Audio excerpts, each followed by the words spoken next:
Exclusivo, Ana Hickman e família reagem com indignação ao processo por homicídio contra o homem que salvou a vida dela. Essa semana, o Ministério Público contrariou as conclusões da polícia e rejeitou a tese de legítima defesa por parte de Gustavo Correia, o cunhado da Ana. Gustavo enfrentou o fã enlouquecido que invadiu o hotel onde Ana Hickman estava. Uma família ferida por um atentado violento que deixou cicatrizes e traumas. Quando ele apontou 38 na minha cara e falou, agora vamos brincar, vamos ver se você tem sorte na vida, vamos fazer roleta russa, e engatilhou a arma, eu tinha certeza que ali era o fim, acabou. Ferida também por uma decisão judicial. Quem era vítima agora se transforma em réu. Que homem em sã consciência, vendo as pessoas que ele ama sendo alvejadas, não ia tomar uma atitude?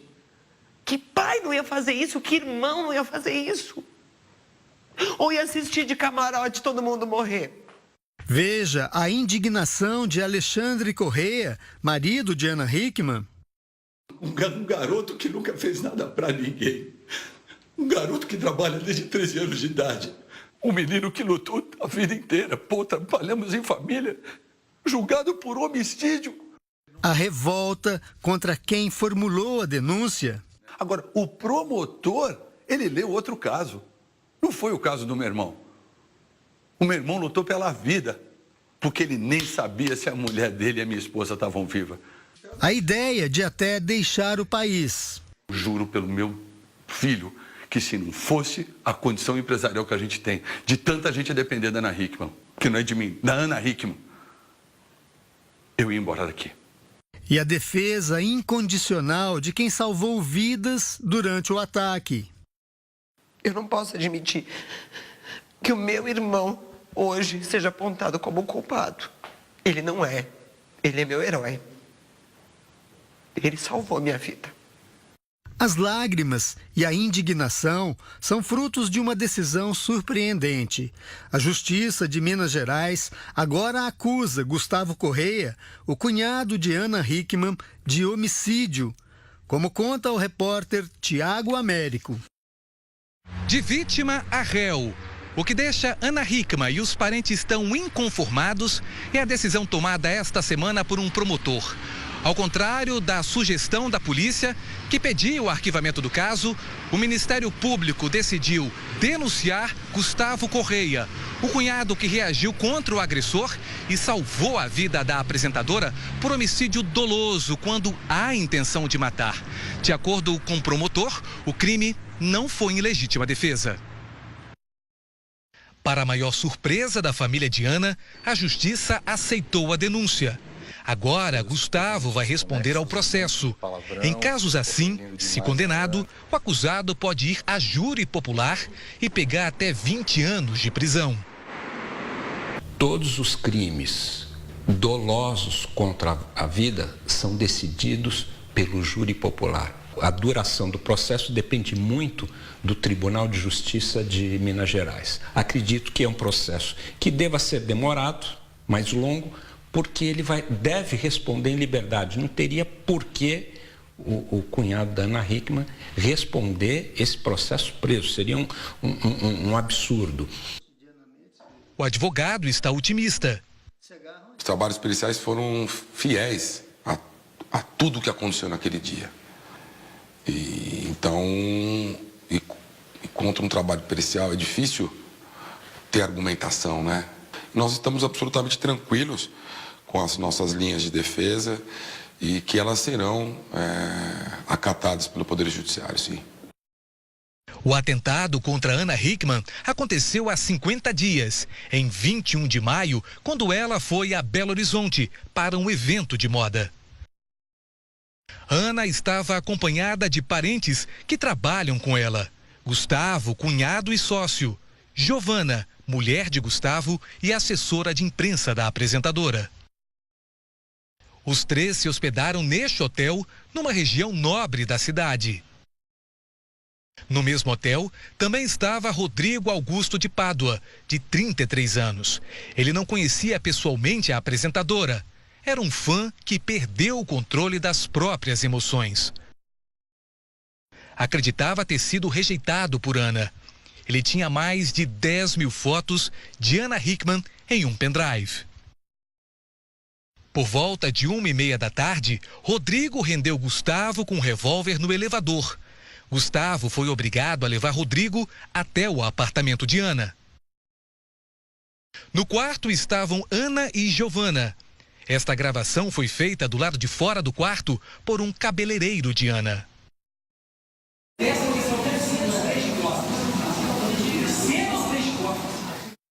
Neste trecho, fica nítida a fixação doentia que Rodrigo tinha pela apresentadora. Eu sou um ser humano, Cristina. Eu sou um ser humano. Eu não tenho coração, eu te falei. Jamais atiria seu coração. Desesperada, Ana tenta convencer Rodrigo a não atirar.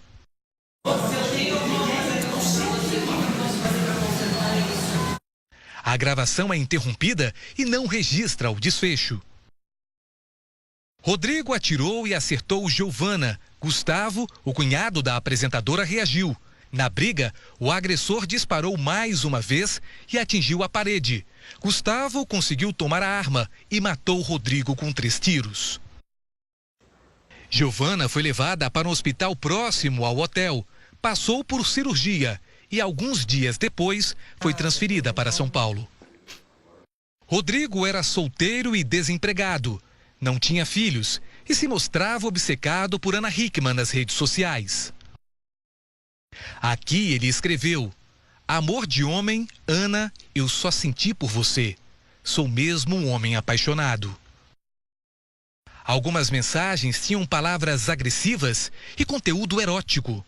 Foi por isso que, meses antes do atentado, Ana Hickman o bloqueou nas páginas que mantém na internet. Um dia depois do atentado, Ana Hickman recebeu o Domingo Espetacular. Emocionada, contou como escapou da morte naquele dia. Ele apontou a arma para mim exatamente na direção da minha cabeça. Nossa, e puxou o gatilho do 38. No que ele fez isso, eu perdi o controle do meu corpo totalmente e eu não sei se eu desmaiei, o que aconteceu. Eu perdi a noção do meu corpo, mas eu escutava tudo que acontecia. E eu caí para cima da cama. E eu acho que eu caí para cima do colo da minha cunhada. Caí como se eu tivesse caída assim, desse jeito. E é nessa hora que ele vem e aponta para minha cabeça. E dispara. E dispara. Só que pelo jeito que o tiro passou do meu lado e pegou na minha cunhada, ela deve ter feito um movimento com o corpo para me proteger. A Polícia Civil de Minas Gerais pediu o arquivamento do caso. Segundo as investigações, Gustavo agiu em legítima defesa depois que o agressor disparou o primeiro tiro. Essas são imagens dos arquivos que foram enviados à Justiça. Eles mostram uma série de provas que levaram a Polícia Civil a concluir que Rodrigo planejou tudo e queria matar Ana Hickman. Ele fez toda uma gama de ações que demonstra que ele teve, sim, a intenção ou teria a intenção de cometer o crime. A perícia encontrou no celular de Rodrigo pesquisas feitas poucos dias antes do atentado. Ele verificou até se o hotel tinha detector de metais. Depois procurou pelos tipos de munição disponíveis para um revólver calibre 38. E ainda quis ter certeza se uma bala calibre 22 seria capaz de matar ou não. A perícia também encontrou 5 munições especiais com maior carga propulsora no bolso de Rodrigo. A arma que Rodrigo usou tinha numeração raspada, por isso ficou impossível determinar a procedência. No quarto onde Rodrigo ficou hospedado, a polícia encontrou um papel com anotações. Veja que ele montou um cronograma para cometer o crime e tinha até um plano B. Esperar Ana no hotel. Ir para o showroom no local do evento de moda com Ana Hickman. Ir para o aeroporto. Havia um manuscrito que Rodrigo planejava onde iria abordar Ana Hickman. Ele colocava como forma alternativa. No papel também havia um número de CNPJ que Rodrigo usou para tentar se registrar no evento de moda. A investigação também concluiu que Gustavo, em momento algum, teve a intenção de matar o agressor e que tentou imobilizá-lo antes dos disparos. Essa imagem mostra que Gustavo chegou a morder o braço de Rodrigo na tentativa de desarmá-lo, como contou nesta entrevista um dia após o atentado. Sangra bastante. Falei, meu, solta essa arma, pelo amor de Deus, o que você está fazendo? Solta. Não vou soltar, solta essa arma, solta. Falei, solta, meu, soltou e você acabou. O delegado Flávio Grossi, que presidiu o inquérito policial, explicou que os disparos de Gustavo contra Rodrigo foram realizados com um intervalo de milésimos de segundos. Mas um detalhe para reforçar a legítima defesa. Eu acho que não só esse ponto dos tiros em frações de segundo, mas outras circunstâncias, a obsessão, a arma não era do cunhado da Ana Hickman, ele entrou em luta corporal para salvar a vida da Ana Hickman e da mulher. Apesar do pedido de arquivamento do processo feito pela polícia, o promotor Francisco Santiago diz que Gustavo se excedeu ao disparar 3 vezes contra Rodrigo. Por isso, o cunhado de Ana Hickman está sendo acusado de homicídio doloso.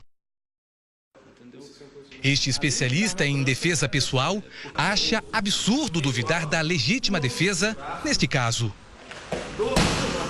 Não tinha outra reação. Ou era ele ou era o bandido.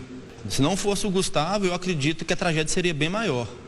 Talvez hoje seriam mais mortes. A primeira reação de Ana Hickman foi na internet.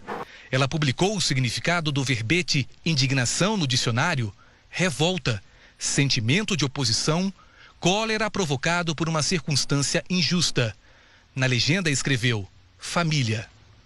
A gente não entende, mas respeita, né, a posição do Ministério Público, mas discorda veementemente essa situação e vamos fazer tudo que for necessário para comprovar a inocência dele. Na casa de Ana Hickman, os sentimentos diante da denúncia variam. Vão desde a perplexidade no primeiro momento, passando pela tristeza, impotência, indignação, revolta. Eu digo que é um caldeirão de sentimentos, porque é medo que não passa, e não sei quando vai passar, é de indignação, porque a gente não pediu para isso acontecer. Aliás, eu nunca dei motivos para isso acontecer. De revolta de pessoas de bem que só quiseram defender a sua vida, como qualquer ser humano, eu acho que tem o direito de fazer isso sim. Ou você pede para morrer. Você tem que ser conivente com um psicopata e falar, tudo bem, me mata. Aí tudo bem, aí tá certo. Ana Hickman e Giovana gravaram a entrevista lado a lado neste domingo. Muitas vezes de mãos dadas, como companheiras em uma tragédia que mudou a vida da família. É muito injusto. É muito, muito, muito, muito injusto. A gente nunca fez mal para ninguém. A minha família só trabalha. É uma família unida. Ajuda o próximo. O que mais a gente precisa fazer? Paga seus impostos, faz tudo direitinho. A gente é merecedor disso. Não, a gente não é. Giovana, a cunhada que entrou na linha de tiro e foi atingida por 2 disparos, conta que revive a mesma cena todos os dias. Eu tive a sensação como se eu tivesse tomado um soco no braço. E o barulho foi muito alto, porque como o quarto era pequeno e a gente estava muito perto, então fez um barulho gigante. Então, na hora eu dei um berro e vi o Gustavo pulando para cima dele e a gente saiu correndo. Além do trauma, Giovana carrega outras cicatrizes. O caminho percorrido pela bala provocou ferimentos graves. Ela passou por várias cirurgias, marcas que vai carregar no corpo por toda a vida. O tiro entrou no braço e depois foi para a barriga e eu tenho a bala alojada na perna até hoje e vou continuar o resto da minha vida com essa bala alojada dentro de mim. Giovana não tem dúvidas, só está viva graças à coragem do marido. ele não fez nada de errado. Ele fez a única coisa que ele podia fazer. Ele também poderia ter tomado um tiro, ele poderia ter morrido. A gente sabe que a pessoa que foi lá, ela foi para matar, porque ela estava armada, ela estava com mais 5 balas dentro do bolso. Eu tomei um tiro, né? Não foi uma brincadeira o que aconteceu. Eu poderia ter morrido. O carinho e a gratidão de Ana Hickman pelo cunhado, Gustavo, não tem limites. Eu falo que se o Gustavo não tivesse dado aquele pulo na hora, ele teria continuado atirando, porque ele continua atirando depois. Um tiro pegou na Giovana, o outro foi para cima e ele continuou.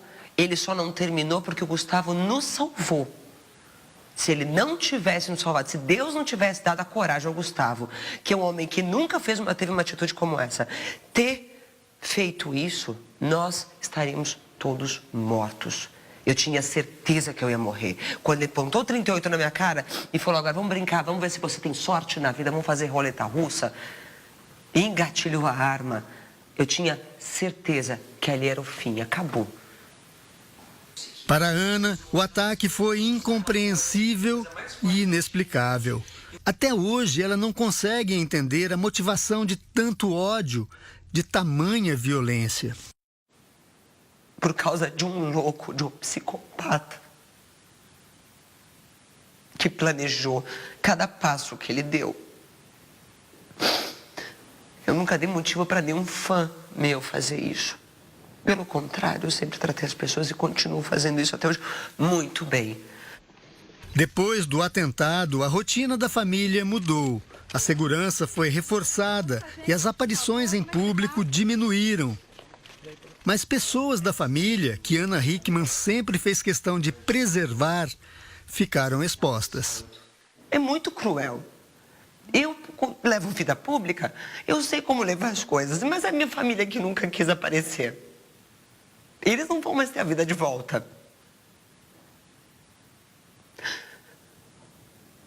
A minha sogra, que é uma mãe para mim, que chora todo dia, que tem que encarar as pessoas na rua apontando para ela.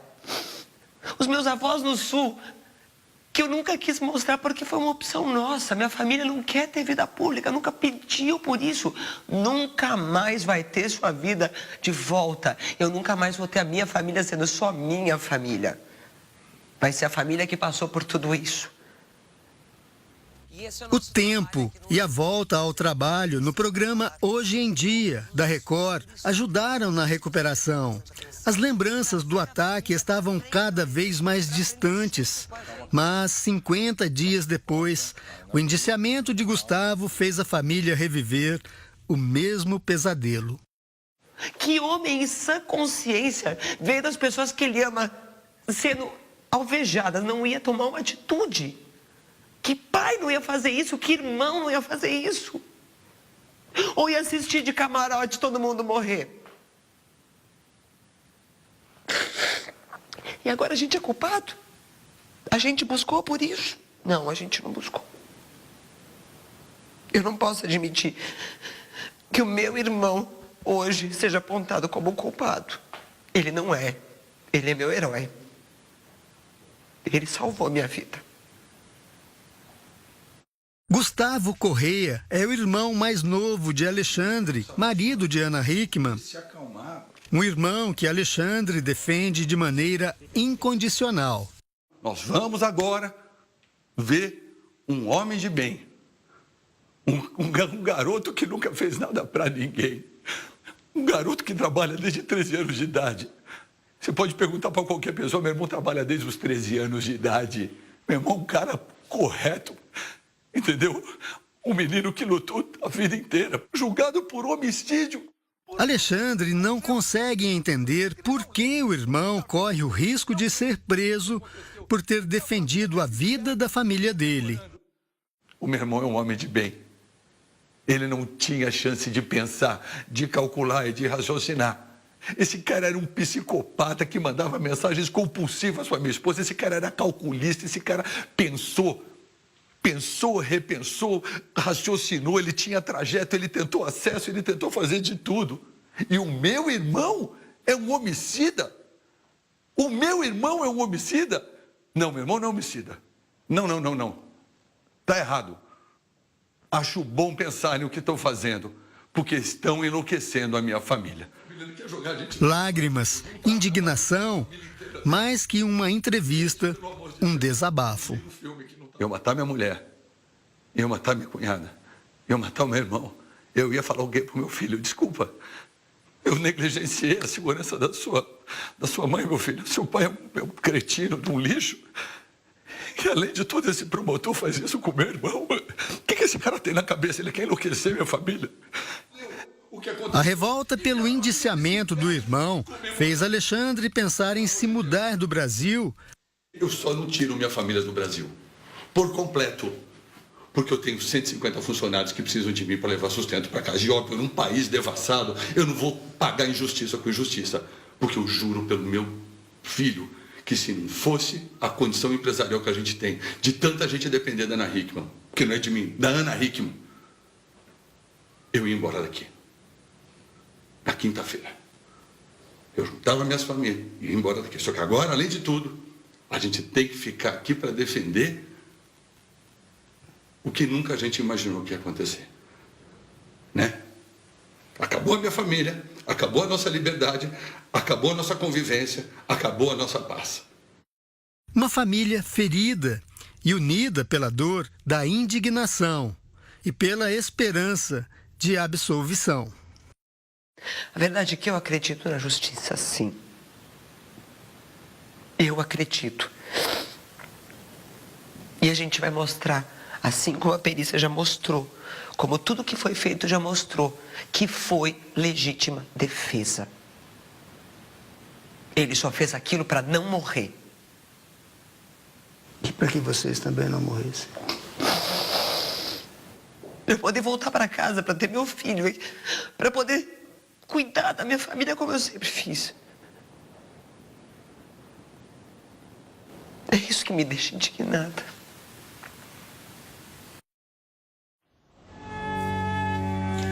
O adeus a um dos maiores nomes da comédia no Brasil, Guilherme Caram. Ele morreu esta semana vítima de uma doença rara e hereditária. 2 irmãos do ator morreram da mesma doença. Nos últimos anos, Guilherme Caram vivia recluso em casa, sob os cuidados da família. Um homem famoso pelo sorriso. Dono de personagens conhecidos pelo público. Vítima de uma doença rara e cruel. Guilherme Caram morreu nesta semana no Rio de Janeiro. Tinha 58 anos e deixa um legado para a comédia no Brasil. Então eu fico de um lado pro outro. Nos últimos 2 anos, esse foi o endereço do ator Guilherme Caram. Ele foi internado neste hospital do Rio de Janeiro por causa das complicações da doença degenerativa contra a qual ele lutava desde 2005. Guilherme já não andava mais, não falava e alternava momentos de lucidez. Ele também não aceitava receber visitas. Apenas o pai, já com 91 anos de idade, acompanhava o filho nessa luta contra uma síndrome rara que levou à morte a mãe de Caram e outros 2 irmãos. O ator sofria da doença de Machado-Joseph, síndrome rara, degenerativa e hereditária. A irmã mais nova do artista também tem a doença. O gene alterado do pai ou da mãe passa para o filho. A doença de Machado-Joseph afeta o sistema nervoso. As células do cerebelo, área responsável pela coordenação motora, sofrem com lesões progressivas. O paciente perde os movimentos das pernas e braços. A fala e a visão também são afetadas. Não necessariamente todos os filhos vão ser acometidos, tá? Esse acometimento pode ser apenas parcial. Algumas famílias você não tem todos os herdeiros acometidos. A doença não tem cura. Este neurologista explica que os pacientes recebem um tratamento para diminuir as dores. Diversas terapias também ajudam a melhorar o dia a dia de quem tem o problema. O nosso objetivo maior é tentar melhorar a qualidade de vida do paciente, oferecendo tratamentos sintomáticos, na verdade, né? Então, assim, é relaxante muscular para as espasticidades, muita fisioterapia que ajuda também. Porque infelizmente, hoje em dia, a gente ainda tem muito pouco o que acrescentar ao paciente. É tentar melhorar a qualidade de vida, melhorar a sobrevida dele enquanto a gente pode. Nos últimos anos, Karam buscou o isolamento. Sentia muitas dores e não conseguia mais atuar. O último trabalho na televisão foi em 2005, ao lado do ator Raul Gazola. Ele já estava com dificuldade de locomoção. Eu me lembro que eu via ele encostado na parede, se contorcendo. Eu falei, meu rei, tá tudo bem aí? O que você está sentindo? Ele falou, não, estou com muita dor nas costas. Mas o que é? É dor nas costas. Eu falei, meu rei, passamos dos 40. Ele começou a demonstrar ali muita dificuldade para gravar. Até para se manter em pé, coisa e tal. Mas na gravação ele realmente era muito empenhado e dava o que ele tinha e o que ele não tinha. O que era dele e coisas que não eram dele, para se locomover e fazer da melhor maneira possível. Para o companheiro de tantos trabalhos, fica o reconhecimento. Ele era muito inteligente, muito talentoso. Eu sinto, mas que o céu agora está rindo, com certeza absoluta. Guilherme Karam queria ser arquiteto. Fez faculdade, mas largou tudo para subir aos palcos e atuar. Droga, é impossível atravessar esse muro! Em 1988, fez o vilão do filme Super Xuxa contra o Baixo Astral.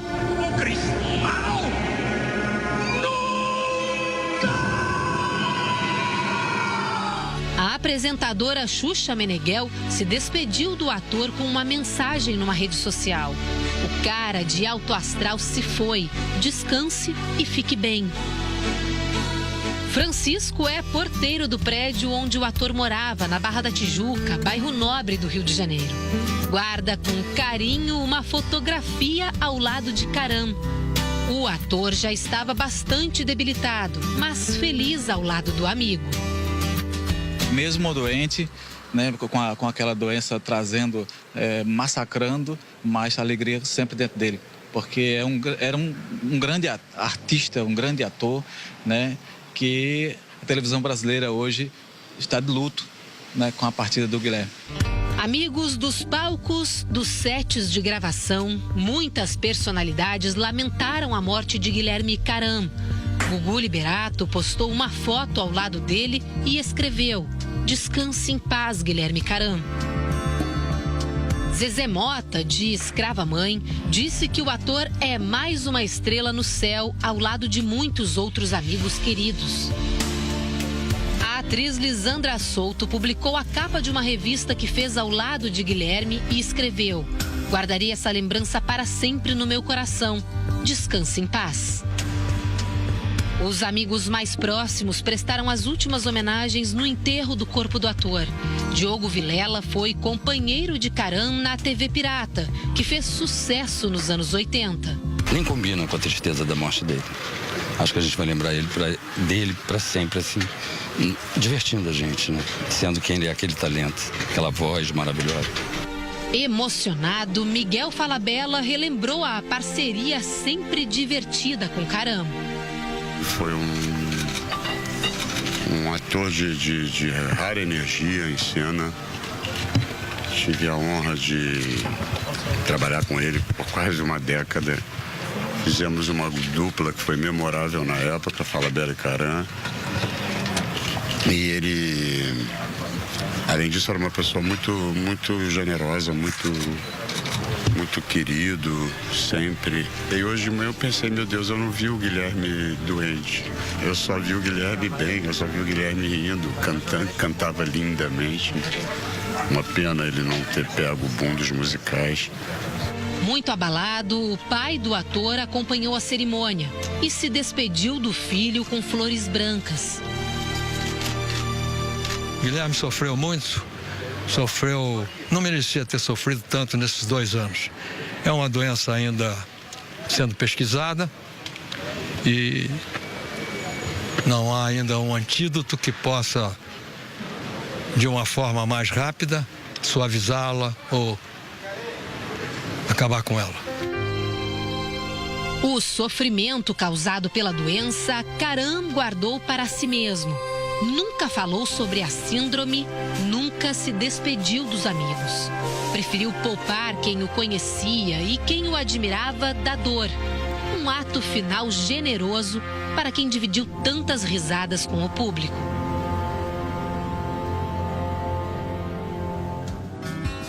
Uma adoção que virou notícia no Brasil. Os atores Bruno Galhaço e Giovanna Elbank adotaram uma menina africana. O Domingo Espetacular mostra como eles fizeram essa escolha e a lista das celebridades que dão exemplo como pais adotivos. Essa menininha só tem 2 anos, mas é cheia de estilo. Titi nasceu na África, mas acaba de desembarcar no Brasil. Ela foi adotada pelo casal de atores Bruno Galhaço e Giovanna Elbank. A notícia foi revelada nesta semana pelo irmão da atriz, o modelo Gianluca. Ele postou a foto da pequena numa rede social e escreveu: "O anjo da família chegou. Bem-vinda, Titi. Nós te amamos." A menina é do Malawi, um pequeno país da África onde mais de 60% da população vive abaixo da linha da pobreza. A Giovanna foi fazer uma matéria lá, né? Então ela conheceu, não é que ela chegou, vou adotar uma criança da África e corre atrás disso. Ela foi lá, conheceu a criança, se afeiçoou pela criança e a partir daí aconteceu todo o processo de adoção. Durante a viagem ao país africano, o casal conheceu projetos sociais no país. Primeiro decidiram apadrinhar uma criança carente de lá. Bruno e Giovanna se comprometeram a pagar os estudos de Cecília, uma menina de 6 anos que continua morando com os pais biológicos. Já o processo de adoção da pequena Titi teria durado mais de 1 ano. Nas ruas, as pessoas comentaram a atitude do casal.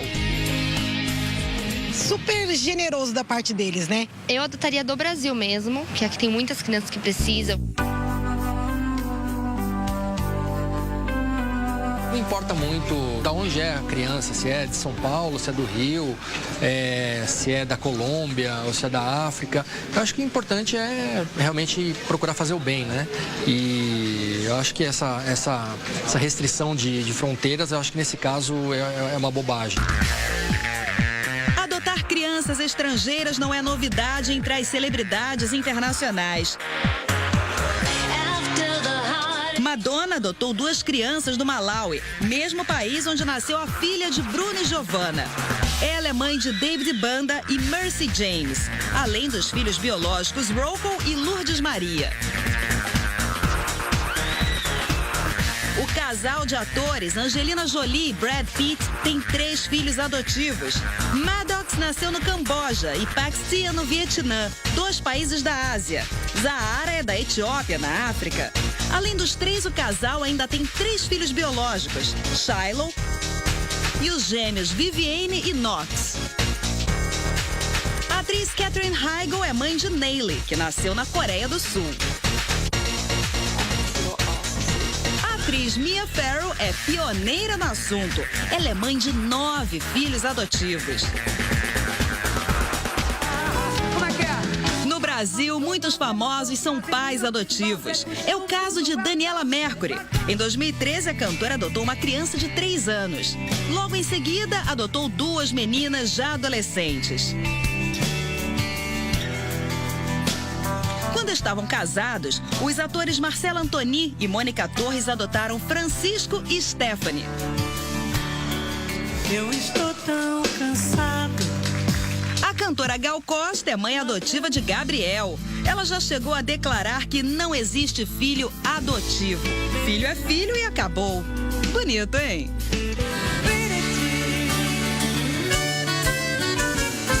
Elba Ramalho também faz parte desta lista. Ela é mãe de 3 meninas. Bruno Galhaço e Giovanna Elbank são um caso à parte. O desembargador Antônio Carlos Malheiros já acompanhou muitos casos de adoção e diz que não é comum brasileiros adotarem crianças estrangeiras. Muitos brasileiros quiseram adotar crianças haitianas. Mas isso acabou não acontecendo exatamente porque o Haiti não é signatário da Convenção de Haia. No Brasil, para a adoção acontecer, é preciso que o país de origem dos pais ou da criança faça parte da Convenção de Haia, acordo que protege as crianças de adoções ilegais. O Malawi não faz parte desse acordo. Eles têm que submeter às leis daquele país, mas a decisão proferida naquele país terá que ser homologada aqui no Brasil pelo Superior Tribunal de Justiça. Normalmente são estrangeiros que adotam crianças brasileiras. No ano passado foram 115 casos. Bruno e Giovana ainda não falaram como foi o processo de adoção, mas a assessoria deles mandou uma nota para a imprensa. A família gostaria de agradecer o carinho e respeito de cada um de vocês. Eles estão vivendo um momento muito especial, de muita alegria. Obrigado. E simpáticos. Bruno e Giovana estão casados desde 2012 e muita gente torce para que outros filhos do coração venham por aí. Eu acho que quem adota um está disposto a adotar muitos mais, né? Eu acho que vai adotar mais.